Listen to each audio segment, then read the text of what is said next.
Hello, hello, hello, hello, hello, everyone. Welcome to another episode of Sree's Daily Global COVID-19 Show. My name's Sree Sreenivasan, and I'm honored to convene this daily conversation around all things COVID-19. We've talked about various aspects of the crisis, the health crisis, the financial crisis, the racial inequality crisis, and we've been focused on the elections the last few weeks. We are today going to be talking about various aspects of the Latino vote. The first thing you have to understand is there isn't such a thing as a Latino vote. We'll explain and learn all about this with Professor Geraldo Cadava. He is the author of The Hispanic Republican and a history professor at Northwestern. Please send in your questions and comments. You'll meet him in just a minute. Hi, everybody. I'm Sree. Professor Cadava is right now sharing on Facebook, on Twitter, on YouTube, and you should do the same. Tag a friend who would enjoy this conversation, learn from this conversation, and they can watch it live or watch it later. Please hit share right now.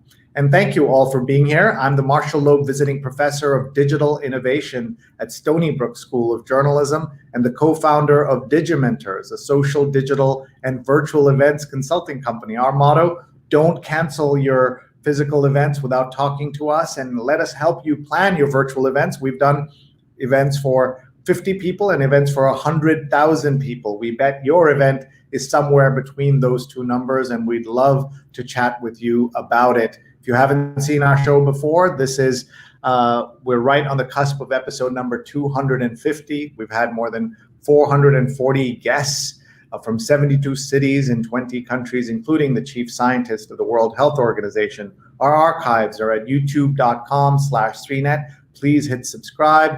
And we are in partnership with Scroll Global and Scroll.in. We're super grateful to our sponsors and to our producers, Rose Horowitz at Rose Horowitz 31 and Vandana Menon, Vandana_Menon. Please follow them both as they tweet and share from this show.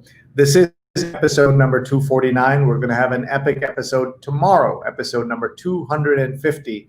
That means we were live for 250 days in a row, and we felt like that was a nice round number. And then going forward, we're going to switch to a once or twice a week episode basis so that we can bring you a different pacing as we go into the peak of this crisis, and we try to continue to cover all aspects of what's going on in 2020 and beyond. We will continue the show, but it just will not be every single day. I'm especially grateful to our producers who had no idea what they were getting into when they signed up to help me out 249 days ago. So, all right, are you ready to talk about the Hispanic vote and understand that there isn't such a thing and why it is such a fascinating topic for all of us to understand? We're joined by one of the great experts. Professor Gerry Cadava is with us, the author of The Hispanic Republican, a history professor at Northwestern University. Please welcome Gerry to our show, and thank you so much for being here, Gerry. Thank you for having me. It's great to be here. I'm here in Puerto Rico, where it's 1 hour past Eastern time. You're in Chicago, 1 hour behind, so we're already spanning time zones here. Thank you for waking up early for us, though you have a young child, which means you're probably up anyway. It is like midday for me. Well, thank you so much. Let me ask you the first question I've asked every episode since we started. Where are you? How are you doing? And how's your family handling the pandemic? Thank you for asking all those things. I'm in Chicago, Illinois. This is where I live. I teach at Northwestern University, just about 4 miles that way north. We have been here throughout most of the pandemic. We were on sabbatical last year in California at Stanford, and so that's where things got shut down for us. And then a long RV excursion across the country and went through Yellowstone and South Dakota and Wyoming, and that was a nice adventure. But then we've been back in Chicago since. We're doing okay. Yeah, we're hanging in there. I mean, it's a hard period for everyone. I'm teaching classes at Northwestern. I think my students are putting on a good face, but are sad to be losing out on so many college experiences that they've been looking forward to. And so, it's tough, but we're getting through. Thank you for asking. Yeah. That you were able to do that RV trip during the lockdown, so there were probably not a lot of people even in those parks yet, right? Yeah, well, so we came back, I think it was the very end of May. And funny enough, Yellowstone was the most crowded and frightening place that we went to, because there were thousands of people at Old Faithful, unmasked, just kind of hanging out. So you wouldn't think that a national park would be the most frightening place. You would think of it as a kind of sanctuary and refuge, but it was really crowded. But it was beautiful. I mean, it was great to be, I think, after having been in the same neighborhood in California really for 3 or 4 months, it was at least nice to just get on the road and see other parts of the country at the time. It was a change of scenery. Sure. And can you tell us what's happening at Northwestern now? What are the plans with lockdown and all of that that's supposed to be coming in parts of Illinois? Yeah, we're still trying to sort it out. I'm not involved in the really intense daily conversation that upper administration is having. I just get the emails from them to know what's going on. But this fall, we have been all online, our courses. We invited the third-year students and fourth-year students back to campus. So most of them are here. We asked the first years and second years to stay home, but recently we got an email saying that in the winter quarter, starting in January, all of the students will be invited back to campus. There's been a lot of testing. I think there have been fairly low or relatively low compared to other institutions our size, cases. And so I think administration has decided that we are ready to try all coming back in the winter, but we'll see how it goes. I think, a lot of those decisions were made before this most recent spike. So we'll see what changes. And before we get to the topic at hand, let's talk for 1 minute about Northwestern's 3-0 football team. Yeah, definitely. It's encouraging signs. I mean, I think a lot of alum and a lot of fans and a lot of students are probably disappointed that in this year of success for our football team, we can't go to the stadium and watch live, but it's still nice to follow along and get our emails every Saturday afternoon that say Cats win. So that's a little uplifting news, I guess, in these otherwise difficult times. Sure. Well, let's hope they continue to do well. So let's get, before we talk about your new book, let's talk about your first book, which is called Standing on Common Ground, The Making of a Sunbelt Borderland. It was about the Arizona-Sonora borderland since World War II, and it won a major prize of historians. You've been focused on understanding both the Latino voters, but also trying to understand the American landscape, how it's changing along that border. Can you talk about that a bit? Yeah, so that first book, Standing on Common Ground, is about the Arizona and Sonora border region since World War II. And what I really do in that book is focus on all of the business and commercial exchanges between Arizona and Sonora that have really shaped both sides of the border. And I tried to tell a story of mutual dependency and cooperation that I thought would be a counter to all of the news we see about this landscape being defined exclusively by cartels and undocumented immigration and drug trafficking and human trafficking. And so, I wanted to kind of shift people's understanding of what the border region looked like. And I grew up there. I, spent my childhood kind of going from Tucson to Nogales, Sonora, and other parts further south of Nogales, Sonora. And, it was just a kind of daily practice of going back and forth across the border to shop and to go to school and to, conduct a business. And so, I wanted to, and in general, I think we still need more work that tries to reframe the border region as a place that hundreds of thousands and millions of Americans and Mexicans live and call home, instead of this kind of vice-ridden no man's land. And do you think this election and the current atmosphere will make it easier or more difficult to understand that? It's a great question. I mean, it's a great question. My reason for skepticism would be that this narrative of the border region as, as a no man's land that is just crisscrossed by drug traffickers and undocumented immigrants, that's a really long-standing narrative that goes way back in time and certainly predates the Trump administration. But I definitely don't think the Trump administration made it any easier for us to see that region as home to millions of Americans and Mexicans and sites of cooperation and exchange. I mean, I think in many ways his big, beautiful border wall is just a symbol of the divisions that he tried to create between the United States and Mexico. So I think things will happen. I think, immediately, I don't think Joe Biden will continue the construction of the border wall. I think that'll stop. I don't think he'll tear down the sections that have been built or repaired, but I think he'll put an end to it. And he's already made a lot of announcements for, things he'll do on day one to undo some of Trump's harshest immigration laws. Let's talk about your book, The Hispanic Republican, The Shaping of an American Political Identity from Nixon to Trump. First of all, great title. And I know it must have been hard to have a book release in the middle of the pandemic without being able to promote it the way you usually might. On the other hand, you're probably doing a lot more ability to reach a lot more people without traveling than ever before. Yeah, that's a great kind of encapsulation. And on the title, I'm just thankful that we have good editors who just say, why don't you call it this? This sounds like it encapsulates a lot of what you're saying. So I'm terrible at coming up with titles. So I'm really grateful to the editors at Echo for having helped me come up with that one. But yeah, it came out, I had told you about this RV trip that we took at the very end of May. And the book came out on May 26th. I remembered it was a Tuesday. I was somewhere between Reno and Jackson Hole, maybe, when the book came out.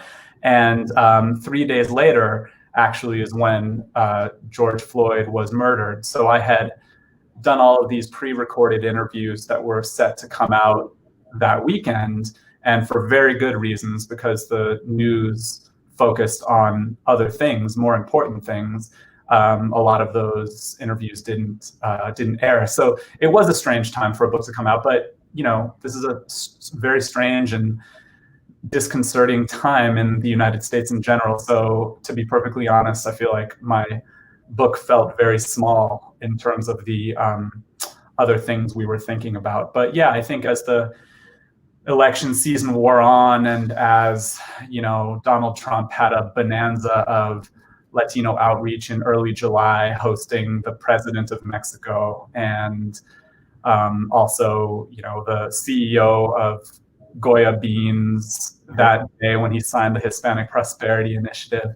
I think people started refocusing on the election. And I don't think actually that, I've been thinking about this for a long time now. And, I don't know that the coronavirus and the Black Lives Matter protest were a kind of interruption to the election cycle. It seems more like those issues, like everything else these days, folded into the election and like a pancake batter or something, and the election just became this whole ball of issues. And so I think, once the Latino outreach started in earnest in July, and then the national conventions, and then Hispanic Heritage Month in September, and then these polls, that showed in early September that Joe Biden's support among Latinos was comparatively soft when seen next to Hillary Clinton's 4 years ago, and then maybe even that Donald Trump was expanding his support among Latinos. I think people became more keyed into some of the topics that I wrote about.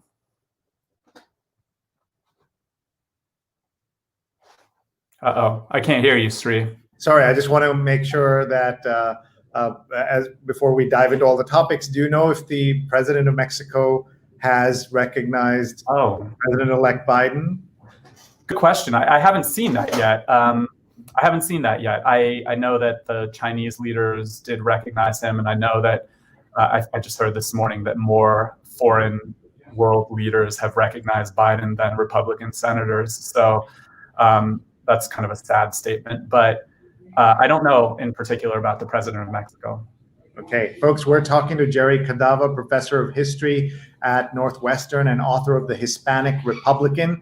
Please tell us where you're watching from. Please tag your friends and family. They can watch now or they can watch later. We're live on Facebook, Twitter, YouTube, and LinkedIn. And on Twitter, Professor Cadava is at Gerry_Cadava. So please do follow him and please connect with him as well. So let's talk about the fact that the worry that Democrats had about that softness in support for Biden among Hispanic voters, in some places came absolutely played a major role in election results. In some places, like Florida, especially, the numbers were much softer. So please kind of give us the lay of the land. Sure. Yeah. I mean, I think the first warning sign as we watched the election returns was that Miami-Dade had swung toward Donald Trump in a real way, much more than, he earned a greater share of support in Miami-Dade than he did in 2016. And a lot of that was due to very strong Cuban-American support. And so, I think as soon as that news came out, many commentators were quick to point out that, Donald Trump had really invested in that community over the past 4 years, so we shouldn't be entirely surprised. They noted that Cuban Americans are not at all representative of Hispanics or Latinos in general. I mean, not only in terms of their more conservative politics, but they represent a very small share of the Latino vote overall. So, I think the early reports the early analysis tried to put Cuban Americans in a small box who we could then set aside and not think too much about it. But then news came out also that Trump had kind of done much better than anyone would have ever imagined in the Rio Grande Valley in South Texas, and that was a real surprise. And then places like Nevada, which have gone, pretty solidly to the Democrats over the past couple of election cycles, was much, much closer this year than it had been in the past, in part because Donald Trump's margin among Latino voters in Nevada had improved. So I think the picture started to emerge that there was a much broader shift this year toward Trump among Latinos than many people anticipated. And I think that was surprising. I think in the week or so, I don't even know how many days out we are from the election, week and a half about, I think two contending narratives have emerged about the Latino vote. One is that a record number of Latinos showed up to vote. And that's great news. I mean, historically, Latinos have had low rates of turnout, lower than 50%, something like 47, 48%. And this year it jumped to something like 60%. So of the 32 million eligible Latino voters, some 20 million showed up and voted. And the youth voted at higher rates than they had before. And that's great news. And it's a testament to all of the organizing that grassroots organizations have been doing in places with large Latino populations for a long period of time.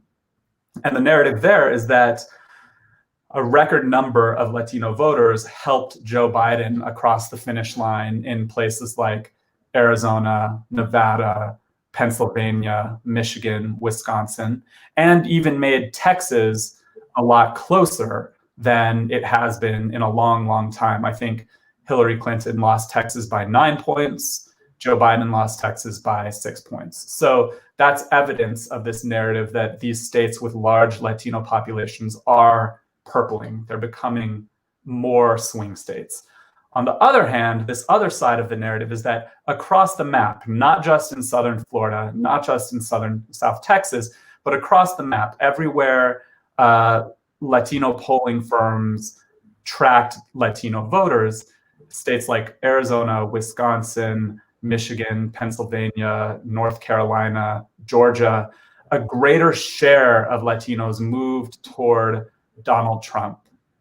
And so these are the two contending narratives. And I think we have to recognize both as true, and we have to wrestle with both. I don't think either side can be too comfortable in their narrative. So, Marco Rubio has taken to Twitter over the past couple of days saying that what we saw happen in South Florida and South Texas is a sign of what it foretells the future of the Republican Party, which will be defined by non-white and working class voters. And, that's a tough narrative to sell right now when you belong to a party that has won the popular vote once in the 21st century. And, you still continue to win between 30 and 35% of the Latino vote, which isn't necessarily, shouldn't necessarily be a point of pride. You're going to have to do better than that going forward. So it's a really interesting mix.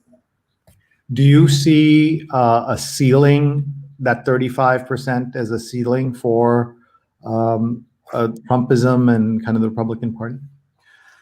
That's the question. And no, I mean, as a historian, I know two things. I can tell you that for the past 50 years, since Richard Nixon's re-election in 1972, the Republican candidate has won between a quarter and a third of the Latino vote.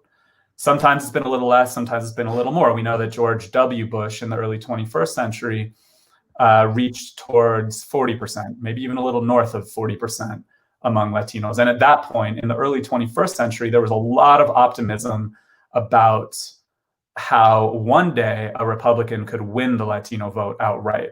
That optimism faded over the past couple of election cycles. But now, interestingly, since the election, I've spoken with Latino Republicans who say that this is a moment that they need to seize on, and the momentum is on their side, and they're hopeful that they believe that this strong performance by Trump in Latino communities is a result of the work they've been doing for years, and they think that they can expand and build on that support. So, I said that the one thing I know as a historian is that it's been fairly consistent over the past 50 years. But the other thing I know as a historian, because we believe in contingency, or this idea that just because things have been a certain way for a certain period of time does not mean that they will necessarily be that way going forward. And so, it's happened before that Latino support for Republicans has expanded north of 40%, and it could happen again, sure. All right, folks, we're talking to Gerry Cadava. Please tag and share with your friends right now. This is his book, The Hispanic Republican, The Shaping of an American Political Identity from Nixon to Donald Trump.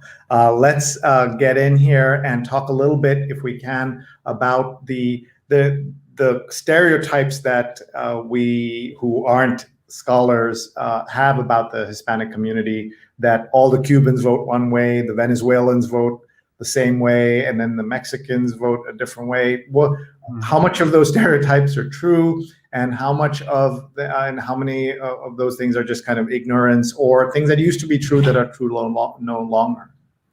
I mean, these are really excellent and important questions. And, I do hope that if anything comes of the 2020 election, it will be a kind of recommitment among a broad swath of Americans to understand more about who Latinos have been, who we are, who we're becoming. I think all of your questions are important. And I think there are just so many ways to break down what we think about the Latino vote. I think the first is that there is such a thing as the Latino vote. I've been really interested in seeing how after the election, there has been a kind of simmering debate about just what exactly Hispanic and Latino identity is. And that's been interesting. I mean, for Latinos and Hispanics, we've always debated what Latino identity is. That's kind of the essence of what it means to be Latino, this ongoing debate about what Latinidad even is. So we've known this for a long time, but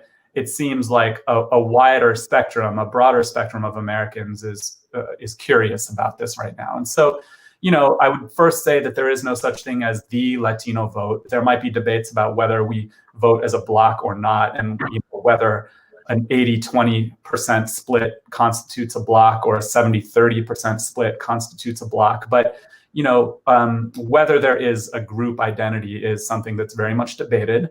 I think when people say Latinos are not a monolith, what they're referring to is mostly national identity. And there's no such thing as this broad category of Latino, for example, and you really have to look at us as members of individual national groups like Mexican American, Cuban American, Venezuelan American, because we all have different histories of immigration. Our communities kind of built in the United States or developed in the United States in response to very particular conditions between the United States and Latin America. We speak with different accents, all of these things. We have different relationships to Blackness and indigeneity. So these are all ways of talking about different national groups. But I also think that, talking about different national groups is only the most basic thing you could say about how Latinos are diverse, because, I think there's a growing urban-rural divide between Latinos. There's I think the gender gap this year between men and women was really pronounced. There are differences. Some of us, naturalized and became citizens 5 years ago. Some of our families have been here for generations and generations. So all of these are just real differences that exist in Latino communities. And I therefore think it's important to shift our perspective a little bit and not talk about the Latino vote, and instead talk about the fact that there are 32 million Latinos who are eligible to vote. So I'd rather talk about Latino voters, and I'd rather try to understand who these 32 million Latino voters are instead of trying to cobble them together as the Latino vote. One thing that has surprised so many people since 2016 is the fact that support among even Mexican Americans for Trump, despite him starting, coming down that escalator, specifically targeting Mexican Americans. How do you explain that? So it's one thing to say the Cubans don't care what you say about Mexicans, but why didn't more Mexicans care what he said about Mexicans? Yeah, that's a great question. I get asked that a lot, and it seems to make very little sense. I guess I would say a couple things. I would say that first, even Mexican Americans, talk about how to break down the Latino vote. I think there's this idea that the conservative Latinos have always been the Cuban American community in Southern Florida. And that's been true since the Cuban Revolution, since the first wave of exiles after the Cuban Revolution, and these groups in South Florida that have been fiercely dedicated to the overthrow of communism on Cuba. But I think the Hispanic Republican movement and where you can find Latino conservatives is much broader than that. There's a significant minority, again, that 25-30% of Mexican Americans in the Southwest who have supported Republicans for a long time. I think, as the Republican Party has shifted further to the right on issues of border control and immigration, I'd say beginning in the 1990s with, Proposition 187 in California, or all of these restrictive border measures like Operation Gatekeeper or Operation Safeguard, or even the rise of a figure like Patrick Buchanan in the Republican Party, whose primary candidacies were based largely on nativism and xenophobia. Ever since that moment, I think Hispanic Republicans have been at greater pains to justify their support for the Republican candidate by saying things like, well, we're not single issue voters. We have always cared more about issues like education, jobs, healthcare, and immigration actually ranks fairly low on our list of priorities. So that's always been true. I think it's always been true that Latinos are not single issue voters.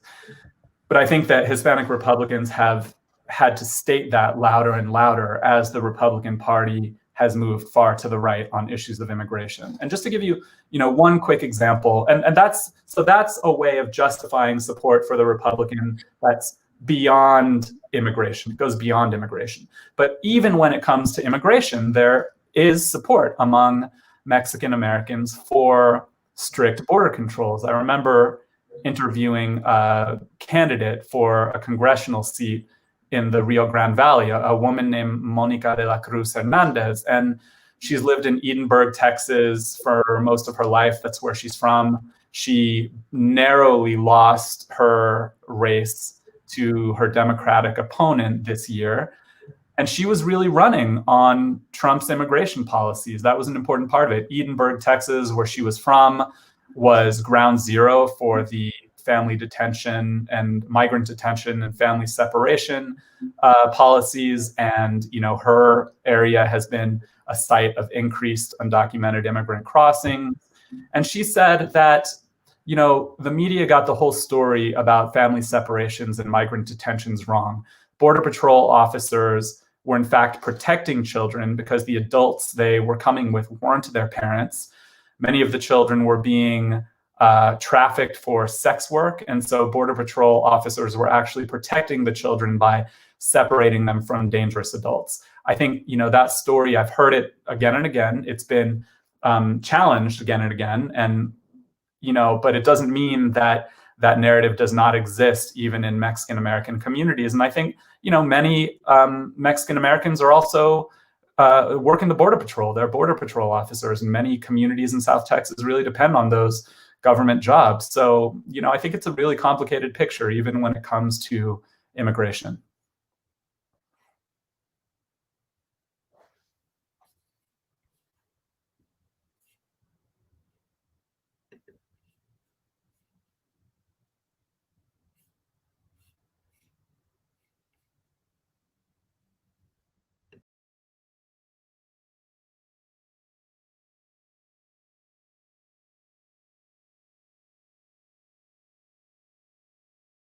Hi.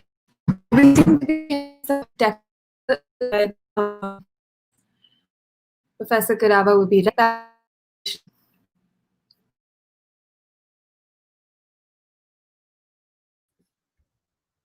Hi, sorry, we're having some technical issues. Can you hear me? I can hear you, Yes, sorry about that.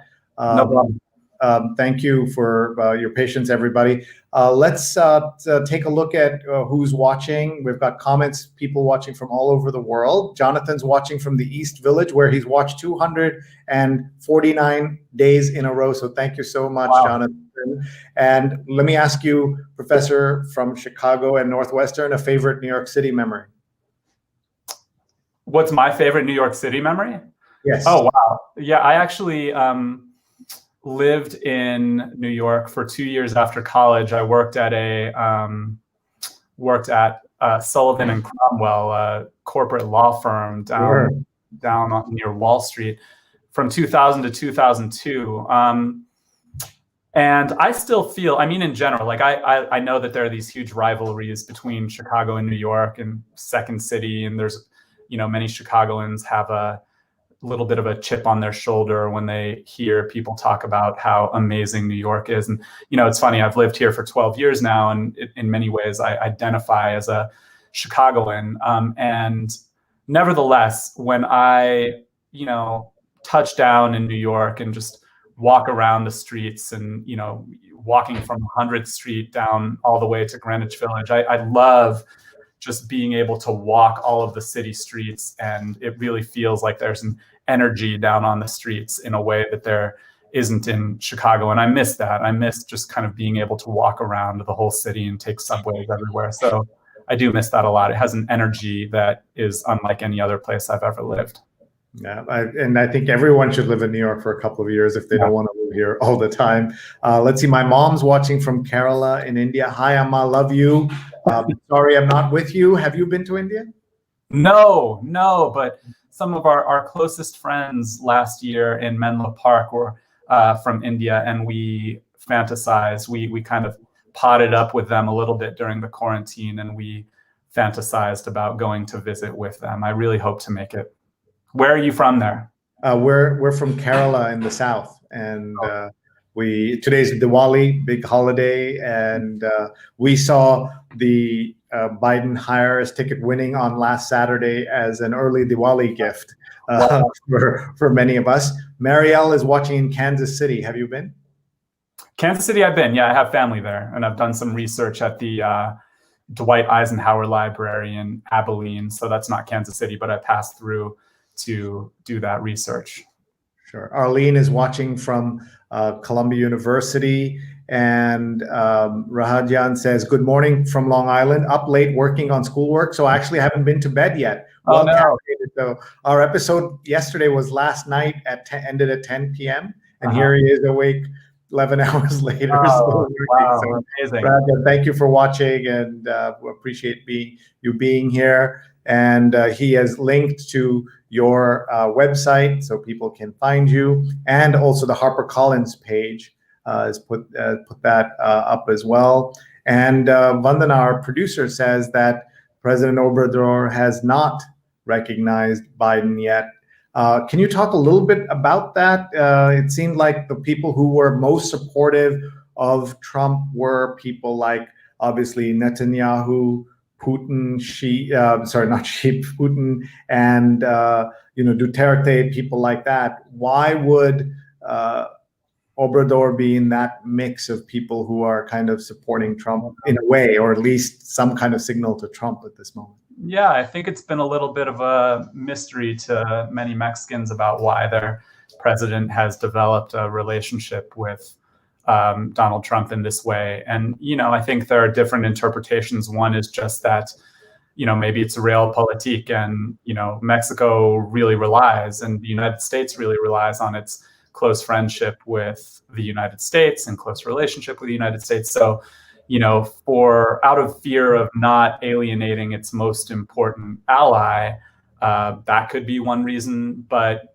I think if you want to dig a little deeper than that, I think you can look at the relationship that Trump and Obrador have developed. And Obrador speaks very highly of his relationship with Trump. And, again, he visited the White House in July, and they celebrated the US-Mexico-Canada agreement, and together claim to have developed a good working relationship with one another. And as far as the question of why Obrador has not recognized Biden yet, I think that could have, you could have different understandings of that too. I mean, I guess it's possible that, a foreign leader would want to make sure that the election is over before, beginning a relationship with the incoming president. But then, maybe he has become loyal to Donald Trump in some way and has not wanted to, disappoint his friend. So I don't know, there's a lot, it's complicated stuff.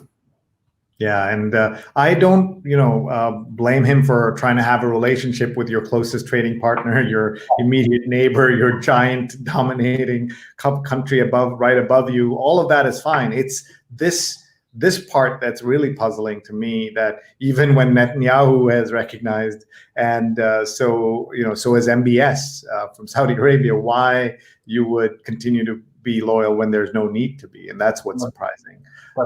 Folks, let's see. We have a couple of other comments that have come in from Philadelphia. A fascinating conversation. Thank you, says Laura. Tell us your Philadelphia memory. Oh, my Philadelphia memory. I mean, that's another city. One Philadelphia memory I have, because I started middle school in Princeton, New Jersey, and I had been in Irvine, California before, and it's a very different kind of place, close to the beach, a lot of water sports, outdoors, those kinds of things. But when I moved to Princeton, New Jersey in 1989 or 1990, that's when I really started exploring these big eastern urban cities, New York among them. But Philadelphia is actually much closer to Princeton, New Jersey, and much more accessible in some ways, because you can just drive right down 95 and land straight in Philadelphia. And I remember walking around. I was obsessed with the movie Do the Right Thing, the Spike Lee joint back in the early 90s. And I remember getting a new Do the Right Thing sweatshirt on Girard Avenue in North Philadelphia. And I was excited to see all the sights too, like the Liberty Bell and all that, and have cheesesteaks. I also remember in high school going to a lot of concerts at the Living Arts Theater, TLA. So I have a lot of Philly memories. It's not too far from Princeton. All right. So now let me see if I can stump you with Warsaw, Poland. Warsaw. I did. So I lived in Spain after high school. I took a year off between high school and college. And at the end of my year in Spain, I took as most teenagers visiting Europe for the first time do, I got one of these Eurorail passes and went all over. And everyone should do that. It was an amazing experience. And the idea, I think at the time, I don't know what these cost now or if it still exists, but it's like $500. You can take a train all over Europe. I mean, it was just an amazing experience. And I went from Florence and Venice north through Poland, and we went through Warsaw, but I have to say I spent much more time in Krakow and visiting Auschwitz, and then taking the train north to, I know I'm gonna mispronounce this, to Świnoujście or something. It's like a port city on the coast of the Baltic, and then took a boat to Sweden. So I passed through Warsaw, but spent more time in Krakow. So you were just out of high school when you did that? I was 17. I was young in high school when I graduated. I didn't turn 18 till my first year at college, and so I think and it was actually my father who encouraged me to take a gap year, in part because I was young, but what's the hurry? Get out, see some things. And so the purpose of the year was to go study Spanish in Salamanca, Spain, but then it turned into much more of an adventure than that, and I got to travel around. And then I only turned 18 when I started at Dartmouth College in 1997. So it was a grand adventure, and I would do it again if I could in a heartbeat. So as you know, a lot of parents of 17, 18-year-olds now are looking at gap years. Yes. In case the vaccine and stuff doesn't come into place in time next year. Last night, President Trump said the public will have it by April, but who knows, especially if the Pfizer one, as you know, there are 2 doses and things like that. Do you think that today's parents, and now you're a parent too, are much more kind of protective of their kids? And would you have your son is, I think, 7 now. Do you think you would let him go on that kind of grand adventure at 17? Yeah, that's a great question. And it's funny. I've certainly never told this story publicly, but it was funny. I went to go live with a guest family in Spain, but within 2 or 3 days of being in Salamanca, I had met a Swedish woman who I fell in love with, and I met a Dutch man who became a friend, and an Italian woman. And so 3 days into my trip to Spain, I called my dad and said, I'm moving out with this family, and I'm going to rent an apartment with this Swedish woman, a Dutch man, and an Italian woman. And my dad said, like, what are you talking about? You can't do that. You're living with this guest family. And I said something like, I was 17. I said something like, well, why don't you, are you going to come and stop me or something? I mean, are you going to fly from New Jersey to make me stay with this family in Spain? And so I moved out. I mean, it was a kind of expression of my independence, kind of a bold move for a 17-year-old, especially when my father was paying for the trip. Yeah, exactly. I mean, it's not like I was paying for it, and but I still had the chutzpah to tell him, like, come and make me. So, I don't know. I mean, it's an important expression of independence, I think. And but it's a good question about, like, whether today parents would feel, I don't know if my dad felt entirely comfortable about it, but whether parents would feel comfortable. I mean, I do think that I think there's no reason to not take a gap year. I understand students' excitement to begin their college experience, and I also think that 17 and 18-year-olds don't fully have an appreciation for the fact that life is long and you have a lot of time to do a lot of the things that you want to do.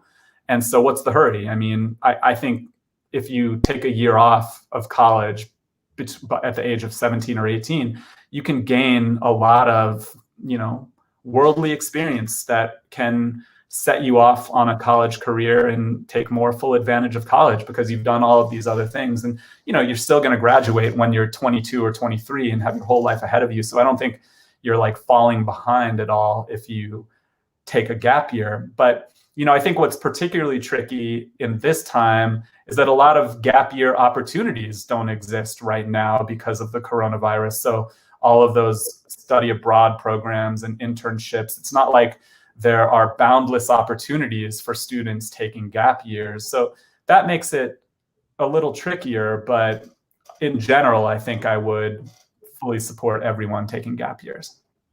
Well, it sounds like you certainly got all the experience, worldly experience any 17-year-old could get. I'm just, like in our case, I think that second point that you said is really important. We have 17-year-olds, nothing worse than turning 17-year-old during the pandemic with your parents in a Manhattan apartment.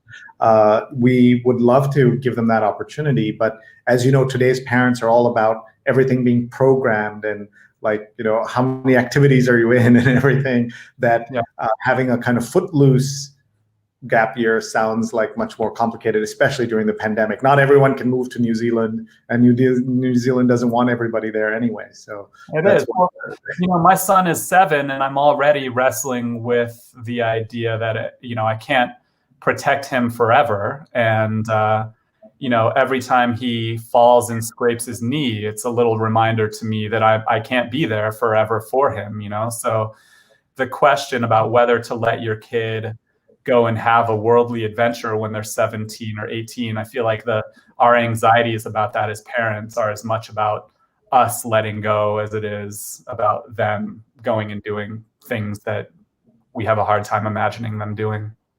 And it will also be fair to say that even 1997, which is not that long ago, relatively speaking, the world has changed since then, right? Like not just the pandemic, but crime has changed, and you hear about all kinds of things happening in Europe that are problematic, and so those are things that keep people up at night. By the way, Rao from Poland says you pronounced it right. Yeah, the town, and Rao says his son took a gap year and then joined Stanford. And for those who missed it, Professor Cadava spent last year at Stanford.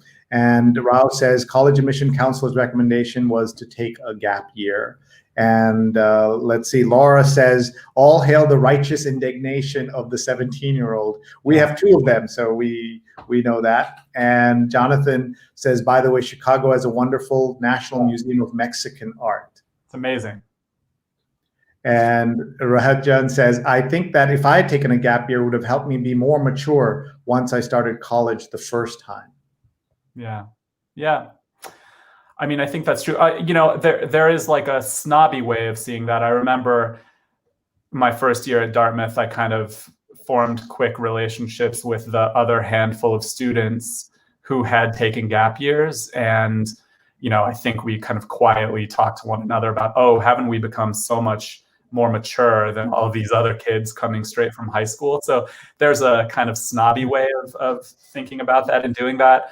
But yeah, I mean, and also, I mean, that year of maturity I gained, I think there are all kinds of ways college students can slip back into immaturity even after that gap year. So that happens too. But I mean, it's still a memory 23 years later that I really cherish. And, especially, once you settle down, become a parent, you just don't have opportunities for these year-long gallivanting around the world. And so I really, I'm so glad that I have that memory now.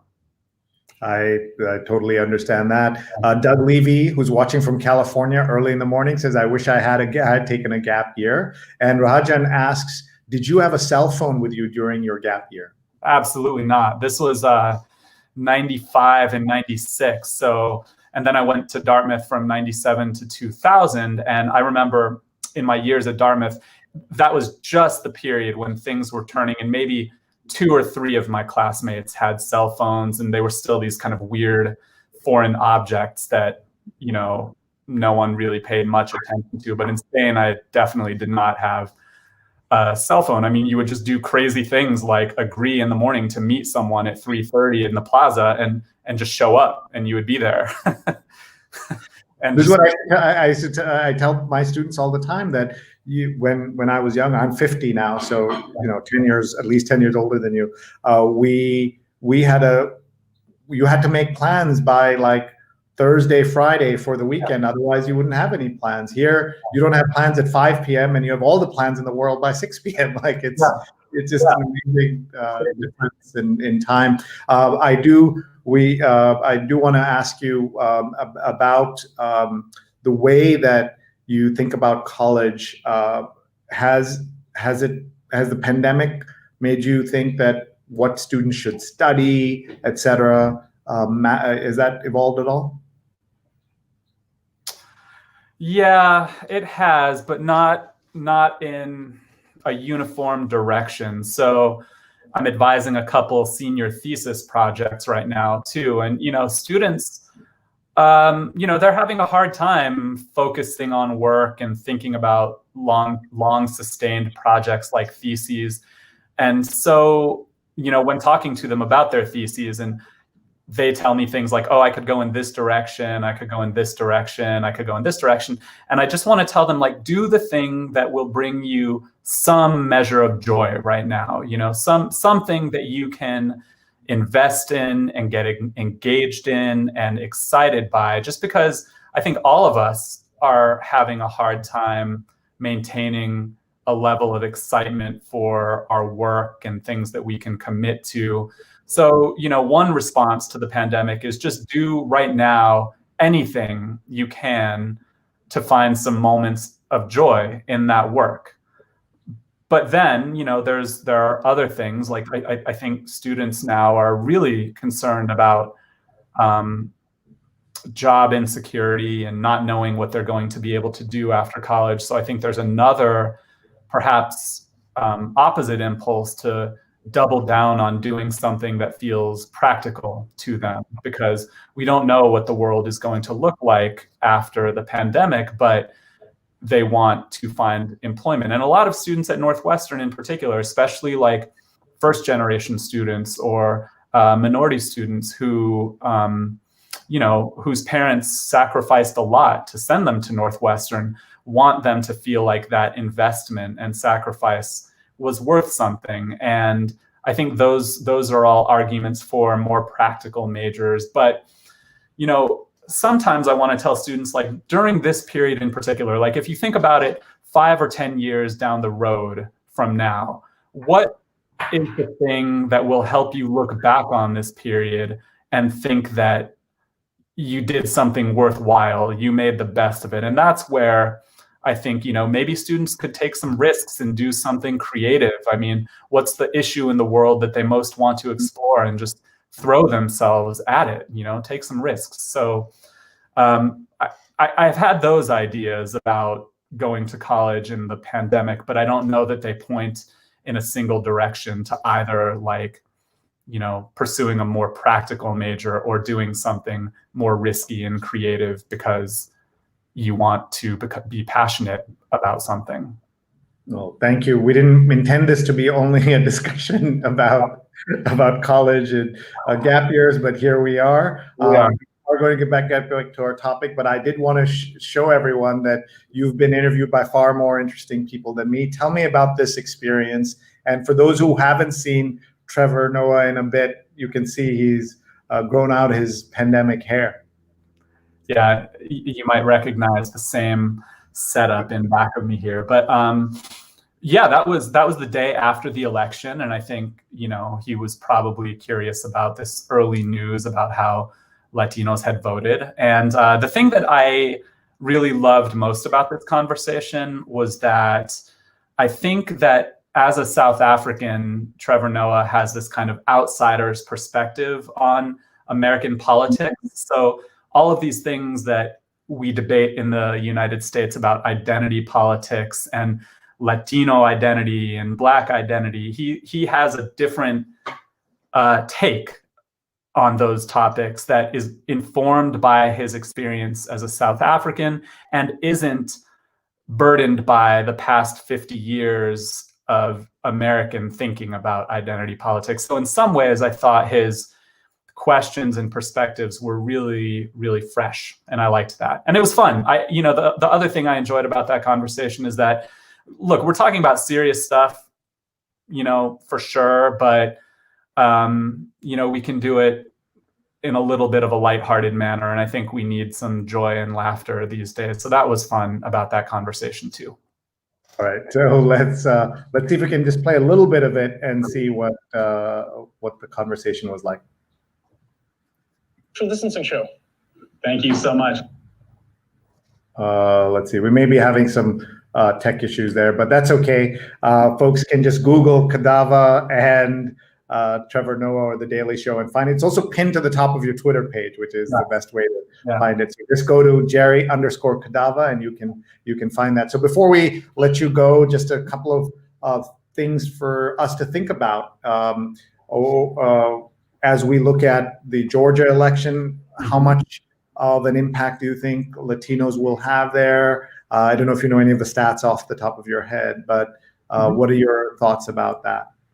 I only have some stats at the top of my head because I read a great piece by Chuck Rocha in The Guardian yesterday. And Chuck Rocha was a senior advisor to Bernie Sanders' campaign. And he's another one of the people talking a lot about Latino voters these days. And he wrote a piece in The Guardian about Georgia. And a couple things struck me as really interesting. I mean, for sure, the thing I think that's important about Latino voters, and again, not as the Latino vote, but as millions of Latino voters, is that we can truly help shape at least the outcome of elections in many more places than you might think. So I know that all of our attention gets drawn to these swing states like Texas and Arizona and Florida, where there are longstanding historical Latino communities. But in places like Georgia, in places like Pennsylvania, Wisconsin, Michigan, Minnesota, the list goes on, there are far more eligible Latino voters than the margins of victory in those states. So, I think candidates and campaigns should begin to truly see Latinos as a national population that can make a difference everywhere we live. Georgia is definitely one of these states. And one of the things, just looking at what's going to happen over the next couple of months, one of the things that Chuck Rocha noted is that between now and December 7th, thousands of Latinos will turn 18 in the state of Georgia. And the date for registering to vote in the special election in Georgia is December 7th. So there's almost like this new outreach campaign to try to register as many of those thousands of newly eligible Latino voters in the state of Georgia in order to be able to participate in the runoff election in January. So, I think those things are fascinating. And I think, Latinos will play an important role in Georgia. I think that people will be energized. I'm a little frightened to see how much money is going to get spent in Georgia in the next couple of months. That's going to be astonishing to watch and how much there is, but it'll be an interesting thing to see. Sure. Vandana has queued up the video of you with Trevor Noah. So let's watch this. Welcome to the Daily Social Distancing Show. Thank you so much. It's great to be here, Trevor. You are, I'm going to read this to get it right. You are an associate professor of history and Latinx studies at Northwestern University. You most recently wrote a book entitled The Hispanic Republican, The Shaping of an American Political Identity from Nixon to Trump. It seems like a paradox on the surface. What do you think it is about the Hispanic vote or the Latino vote that a lot of people don't seem to understand? Where to begin? I mean, it seems like Americans rediscover Latinos every 4 years at election time. And I think this year it's especially pronounced because Latinos seem to have moved towards this president that has, at least on the face of things, spent 4 years abusing us. The truth is Latinos have voted for the Republican candidate in every election since 1972, when Richard Nixon won re-election at a rate of about 25 to 33%, sometimes a little less, sometimes a little more. So you could say that there's a half-century tradition by this point of a significant minority of Latinos voting for Republicans. All right, so people can catch the rest of that interview, and you also made some of the points here again. A word about the cabinet. Who are some of the Latinos who we could expect perhaps to be considered for the cabinet? Of course, there's always a question of whether they'll get confirmed. So that's one of the considerations that's put into it. So I presume Julian Castro, who's already been at a cabinet level job before, has a good shot at a position? Yeah, I don't know the precise answer to that about specific individuals, but what I would look for, I mean, I'm sure many would also point to like AOC or something like that. And I know that Republicans have already talked about how there would be a big fight over people like Elizabeth Warren or AOC or Bernie Sanders. And so I know that, I would expect that name to be floated along with Julian Castro. But so I don't know about the particular individuals. I think I just read yesterday that Cecilia Munoz, who served in the Obama administration, has also been appointed to Biden's transition team. That's been a little controversial because she's linked with the migrant detention policies of the Obama years. But I would also look to, the leaders a lot of the grassroots organizations that have really worked over the past decade and more to bring Latinos into the Democratic Party and register new Latino voters. I think there's, when it comes to the Latino vote on the Democratic side of things, I think the people who've been leading these grassroots groups deserve a lot of credit for engaging younger Latinos in particular. And I wouldn't be surprised to see the Biden administration try to bring them on board. Can't hear you. We're going to give you a chance to give us a final comment. And before that, I want to just remind everybody that tomorrow night, 9 p.m., is our final episode of the daily version of the show, 250 episodes. We're so glad that Professor Cadava is here for episode number 249. So we'll look forward to all of you joining us.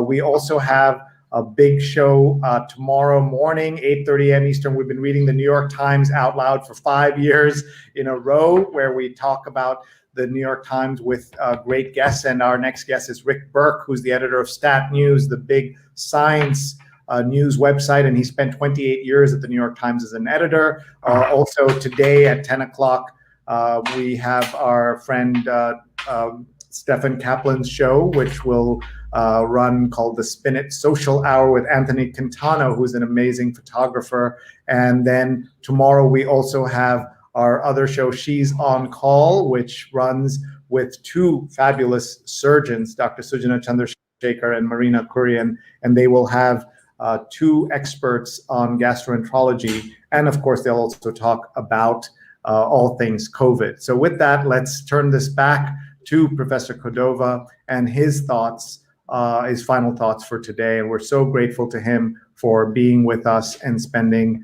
this time here today. Thank you, Professor.